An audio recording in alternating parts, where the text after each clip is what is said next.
বাথরুমেও মাঝে মধ্যে করতো, কিছু মিথ্যে কথা বলতো। তা আমি শাবনূরকে একদিন বলছিলাম যে, শাবনূর, তুমি আমার সম্পর্কে জানো না, কারণ তোমার সাথে কোনো ছবিতে আমার ওইভাবে ইনভলভ হয়নি। একটা ছবি, আমার গল্পের ছবি করছিল এই মাত্র, তো আমি কিন্তু মিথ্যা কথা খুব কম বলি, মানে বলি না, বলতে গেলে আমি বলি না খুব একটা মিথ্যা কথা। তা আমার সাথে তুমি মিথ্যা কথা বললো না কখনো। তো আমি কি মিথ্যা কথা বলি? না, আমি সের কথা বলছি না।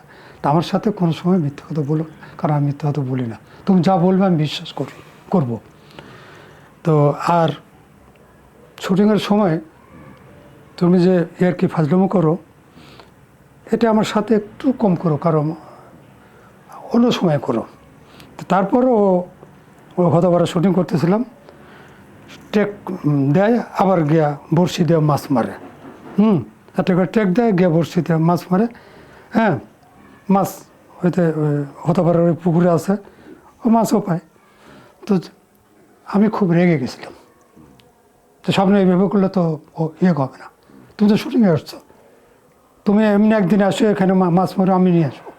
রাগে রেগে কথা বলছিলাম। ও কাঁদলো, কান্নাকাটি করে, মানে আমি অন্য কারো ছবি হইলে আর ছবি করতাম না। খালি আজাদ ভাই বলে আমি কিছু বলতে পারতেছি না। তো বাদরামিও করতো, কিন্তু টেক দেওয়ার সময় সে খুব সিরিয়াস হয়ে যেত।